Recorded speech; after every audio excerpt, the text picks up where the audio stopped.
waxaan salaamayaa ugu horeyntii shacabka Soomaaliyeed meel walba ay joogaan 23 February 2017 ayaa la ii magacaabay xilka ra'iisul wasaarenimada qiyaastii 1247 maalmood ayaa ka soo wareegtay muddadaas 3 sano iyo barka ah waxaan dalka Soomaaliyeed ugu adeegayay daacadnimo karti iyo hufnaan anigoo aaminsan inay ahayd waajib dalkayga iyo dadkayga iga saaran muddadaas xukuumadda iyo aniguba waxaan ku guuleysanay howlo waaweyn waxaa ka mid ahaa inaan dib u habeyn ballaaran oo dhaxalgal ah ku samayno ciidamada qaranka oo maanta soo gaaray meel ay u diyaarsan yihiin inay la wareegaan amniga guud ee dalka inaan dib u habeyn ballaaran ku samaynay nidaamka maaliyadda dalkeenna oo dunidu noo soo istaagtay soo celinay kalsoonidii uu caalamku nagu qabay kuna qabay hay'adaheena dhaqaale oo inoo saamaxday in laynaga cafiyo deyn lagu lahaa dalkeenna muddo dheer dadaalkaasi waxa uu ku dhacay soo jeed iyo iyadoo la geliyey waqti badan waxaan la dagaalanay musuqmaasuqa waxaan gudbinay shuruucdii ugu badnaa ee xukuumadda ay gudbiso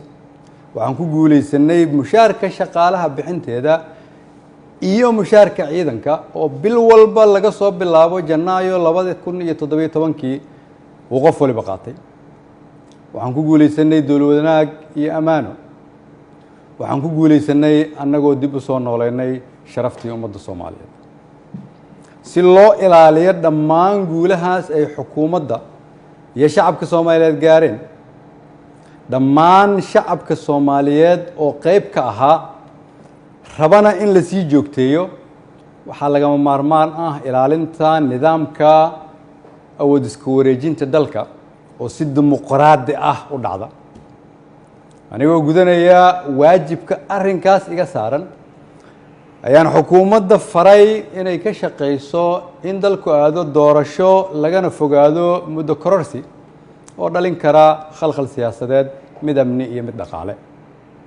waxaan ka shaqeynay isu keenidda dowlad goboleedyada iyo dowladda federaalka isugu keenay magaalada Dhuusamareeb si go'aan loo dhan yahay looga gaaro doorashada hadda dalka ku soo fool leh waxaan isku raacnay in la isku soo laabto 15 Agoosto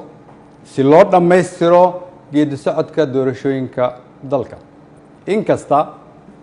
oo kulamadii Dhuusamareeb horumar fiican laga sameeyay haddana waxaa muuqata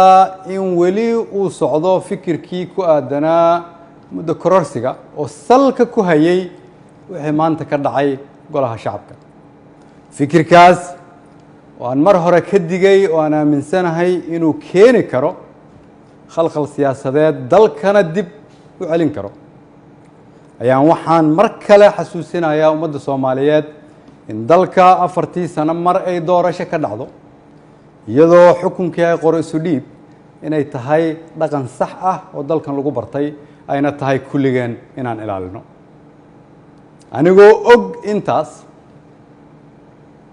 anigoo og in wixii maanta golaha shacabka ka dhacay ay ahaayeen sharci darro aan loo marin habraacii saxda ahaa ee xilka qaadis xukuumadeed anigoo og inaanay ku jirin ajandaha anigoo og inaan laga doodin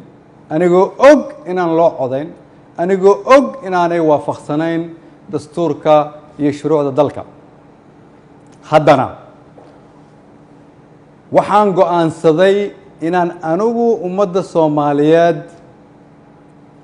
u noqdo tusaale oo aan iska casilo xilka aan ummadda Soomaaliyeed u hayay anigoo dhowraya midnimada dalka iyo inaan dib loogu laaban burbur iyo dhibaato si aan ugu tiro shacabka Soomaaliyeed qaybna aanan uga noqon khalkhal iyo dib u dhac siyaasadeed oo dalka ku dhaca mid dhaqaale iyo mid amni mid bulsho ayaan sida ummadda Soomaaliyeed ugu baratay waxaan u noqonayaa tusaale inaanan marna halkan xukun u joogin laakiin aan u joogay inaan shacabka Soomaaliyeed u adeego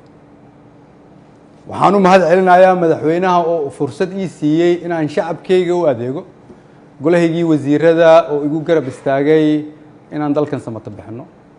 shacabka Soomaaliyeed oo hiil iyo hooba ila garab taagnaa iina ogolaaday inaan soo hor istaago oo aan u shaqeeyo mar walbana garabkayga taagnaa iina hiiliyay waxaan u mahadcelinayaa saaxiibada Soomaaliya oo xilliyo adag iyagana na soo garab istaagay ummadda Soomaaliyeed waxaan u rajaynayaa barwaaqo dalkan rajo ayaan ka leenahay kulligeen dalka ayaa kulligeen inaga weyn cid waliba waa inay aqbashaa in dalka loo turo maanta waa maalinteydii aniga ayaa u turay dalka shacabka Soomaaliyeed meel walba ay joogaan waxaan leeyahay waxaan idinkugu adeegay awooddii ugu sarreysay oo aan awoodo haddii ay wax iga khaldameen waxaan idin weydiinayaa inaad cafisaan wasalaamu calaykum waraxmatullahi wabarakatu